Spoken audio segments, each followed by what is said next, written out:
106 miles to Chicago. We got a full tank of gas, half a pack of cigarettes. It's dark, and we're wearing sunglasses. Hit it. Are you telling me you built a time machine? What, a DeLorean? This is a conspiracy. I love you. Joe. I have come here to chew bubblegum and kick ass. Life moves pretty fast. You don't stop and look around once in a while, you could miss it.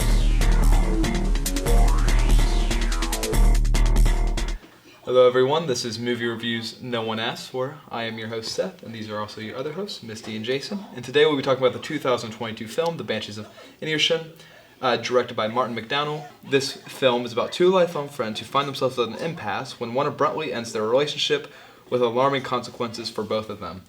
Starring Colin Farrell, Brendan Gleeson, and Barry Keoghan. Now, this film was one of my favorites of the past year, I would like to say. 2022 was a big year for movies in general. It's our first year where we're getting out of the COVID years and everything. We're really starting to see some big movies that really impact the audience in a certain way for the Oscar season this season, instead of just having there was a lot of unnecessarily nominated movies last year. I want to say movies like Don't Look Up mostly. That was the worst one out of all of them. No, West Side Story was. Let's not rehash all that again. But this film really surpassed my expectations a lot. I shouldn't have expected it to be so bad, with Martin McDonagh teaming up once again with Colin Farrell and Brendan Gleeson, who, with that trio in Hollywood, you can't really go wrong with that. Plus, with Brendan Gleeson and Colin Farrell's chemistry, with all the different movies that are in together, it's really hard to, not love them as a duo, because they just bounce off each other so well together. But, really the standout for me was Barry Keoghan as Dominic in the film, because he really was just this smaller character that you want to root for. He's a bit of a loner, you can tell he gets abused, stuff like that. He's just this smaller character that you just love and you just want to take care of, and he's not even really the main focus of the film. He's just a smaller character that interacts with our two or three other big characters, but he's just always off on the side, and you really do care about him. But other than that, Colin Farrell does fantastic with the whole trying to understand why Brendan Gleeson just won't talk to him anymore, and why he's just so depressed and everything, and he has his little miniature donkey, Jenny.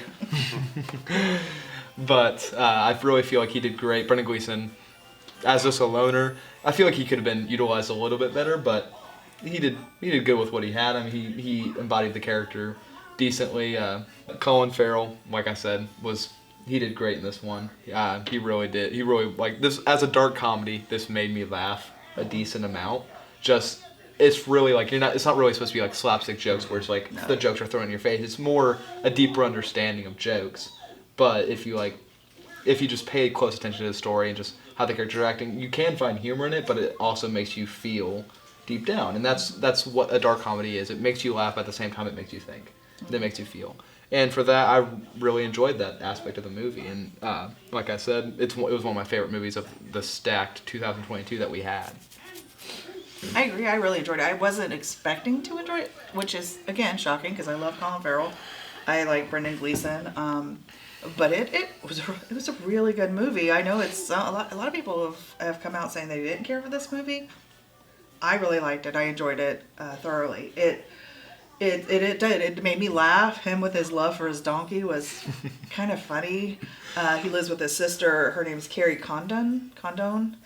She was phenomenal too. You didn't mention her. Yeah.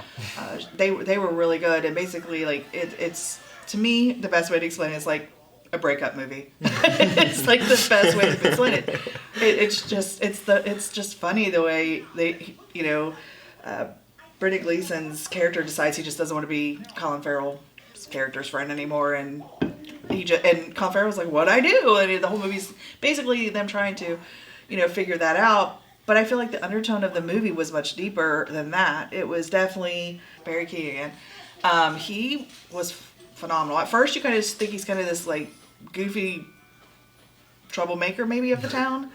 that's kind of hanging out with Colin Farrell, but you actually realize he's really the only one who's, besides the sister, who's really smart and knows people and has an understanding of people. And then you really kind of find out more about his background, of the abuse that he has. His dad's the sheriff, and his dad is extremely abusive in several ways, and it's really sad. And then the ending of the movie actually shocked me. I wasn't expecting, and it was heartbreaking. So it was a really, really good movie. I really enjoyed it. It's not a movie you're gonna think about when you think of Colin Farrell's past movie. Most of his past movies, especially his early ones, it's definitely a darker movie. I enjoyed the movie too, maybe a little bit differently than they did. First, very thick accents, Irish accents, which if anybody knows anything about me, I always struggle a little bit with accents, but hey, I learned some new curse words such as shite and frecking. Is it Freckin'? Freckin' and arse. Maybe it's feckin'. But yeah, I think Barry Keoghan did excellent. As the movie taught me, his dad was a piece of shite. But he himself, when the movie first started and he was on screen with Colin Farrell, it was one of those deals where I thought, that's that annoying teenager that, he talks a lot, he's nervous, he, just kind of sneaky or annoying to be around, I guess, was kind of my thought. But then as they said, as the movie went on, you learned more and more about him and realized he really was a good person, just being abused, didn't really know how to show that, I think. But yeah, Colin Farrell did good. Brendan Gleeson. What kept me engaged in this movie, and I never got resolution for it, was early on he said he quit talking to him because he was dull, and I thought there's got to be another reason he quit talking to him, right? There's a war going on. There's, he's old. He could be dying of something terminal. None of that ever came out. He was just dull, and I sat there the whole 2 hours thinking, there's got to be another reason. There's got to be another reason. So I was Colin waiting Farrell, for it. then. They had me as Colin Farrell in the movie, exactly. I'm like, what's the other reason? When's it going to come out? At the very end? Best supporting role would have to go to the donkey, Jenny. Everybody loved the donkey, Jenny. Yeah, Jenny was awesome. But otherwise, the movie was okay. It was supposed to be a comedy. It's not your typical slapstick or maybe the type comedy I'm typically into, but it was okay. I didn't hate it by any means. But you bringing that up did make me think about the sister and brother dynamic between Colin Farrell and Carrie Condon. The two of them, the dynamic of brother and sister, you could really feel the love between them, like the whole family love. Like it was like a nice little change of pace from him trying to figure out why Brendan Gleeson stopped talking to him and everything. But there's this whole thing with his sister, you can tell he's just dull.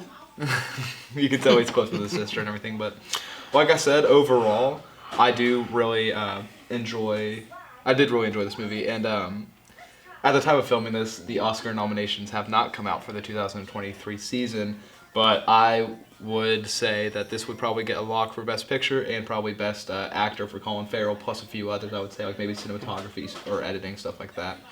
But overall, I really did enjoy this film, and I would say I would give this 4.5. I gave it 4. I enjoyed the scenery. It was really nice. I enjoyed Jenny, never knowing what Jenny was up to, and then the curse words, that I'm starting to implement in my daily language. But otherwise, I gave it right in the middle. I gave it a 3. I didn't go any higher than that. It's not a movie I'd turn on all the time and watch.